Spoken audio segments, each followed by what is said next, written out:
Hello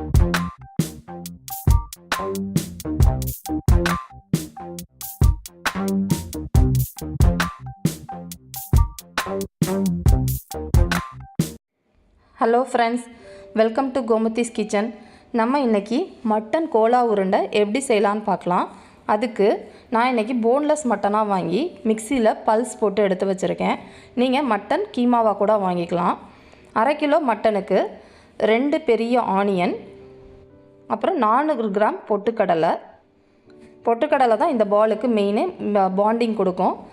அப்புறமா அதுக்கு 1.5 table spoon garam masala, கருவேப்பிலை கொத்தமல்லி நறுக்கி வச்சது 1 கப், 1.5 டேபிள் ஸ்பூன் இஞ்சி பூண்டு பேஸ்ட்டு, அதுக்கு 2 டேபிள் ஸ்பூன் சோம்பு, 1 டேபிள் ஸ்பூன் சீரகம், 7 காஞ்ச மிளகாவும் எடுத்துக்கலாம். நான் இன்றைக்கி பச்சை மிளகாய் எடுத்து வச்சுருக்கேன்.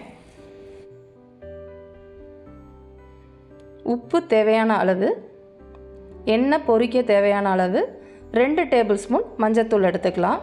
இப்போ இந்த இன்க்ரீடியன்ஸ்லாம் வச்சு மட்டன் பீட் பால் பேஸ்ட் எப்படி பண்ணலாங்கிறத உங்களுக்கு நான் காட்டுறேன்.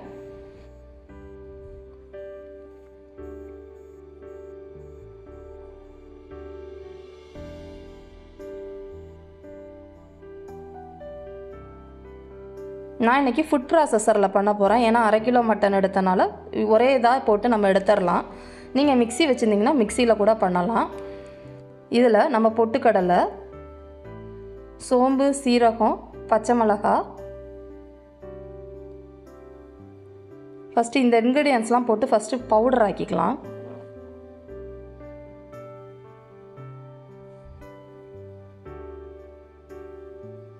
இதிலேயே கரம் மசாலா, மஞ்சள் தூள்,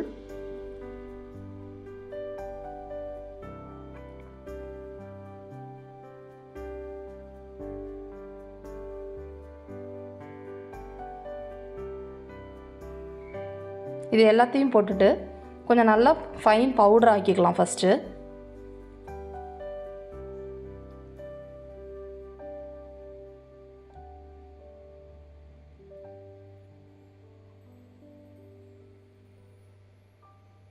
இந்த மாதிரி பவுடர் ஆக்கிக்கோங்க.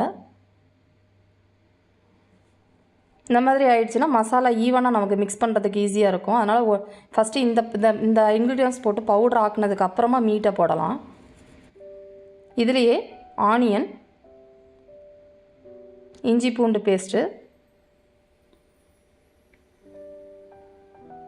இது எல்லாத்தையும் போட்டு ஃபஸ்ட்டு நம்ம எல்லாம் ஈவனாக மிக்ஸ் ஆகிற அளவுக்கு ஒரு தடவை மிக்ஸ் பண்ணிடலாம். இதிலே கருவேப்பிலை கொத்தமல்லி கட் பண்ணி வச்சுருக்கோம் இல்லையா, அதையே போட்டுருங்க. இப்போ போட்டாலும் ஓகே, அதுக்கப்புறமா தனியாக எடுத்து போட்டாலும் நல்லா தான் இருக்கும்.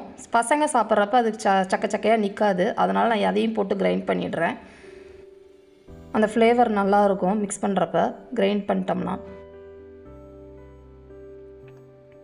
ரொம்ப பியூரியாக பேஸ்ட் பண்ணணும்னு அவசியம் கிடையாது.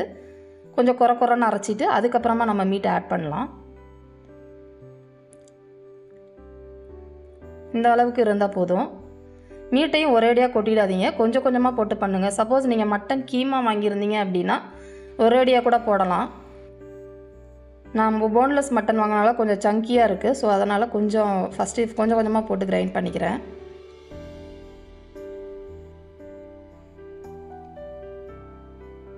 இப்போ சால்ட்டையும் போட்டு ஆட் பண்ணிடலாம். அப்போ தான் ஈவனாக எல்லா இடமும் மிக்ஸ் ஆகிடும்.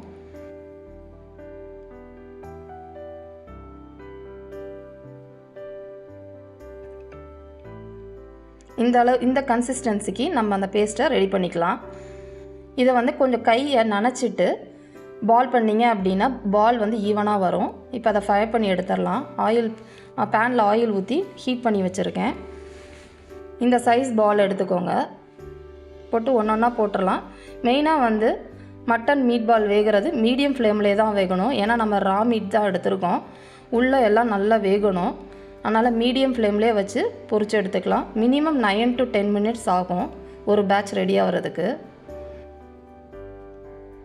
சப்போஸ் இதை நீங்கள் சிக்கனில் வச்சு கூட பண்ணலாம். சேம் இதே ப்ராசஸ் தான், பட் சிக்கன் வச்சு பண்ணலாம். அது கொஞ்சம் குயிக்காக வெந்துடும்.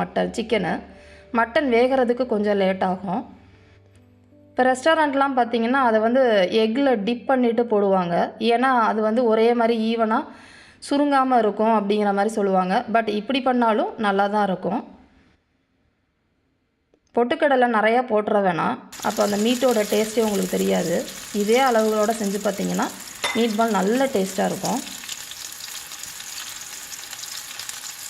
இந்த மாதிரி ரொம்ப நேரம் கிண்டிகிட்டே இருக்க வேணாம், அப்பப்போ கொஞ்சம் நேரத்துக்கு ஒரு தடவை திருப்பி விட்டுக்கோங்க.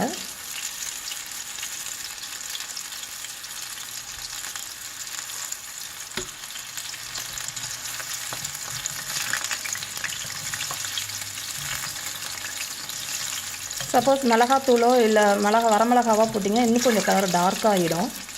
இப்போ இது பார்த்திங்கன்னா இப்போ நம்ம ரெடி ஆகிடுச்சு மீட் பால்.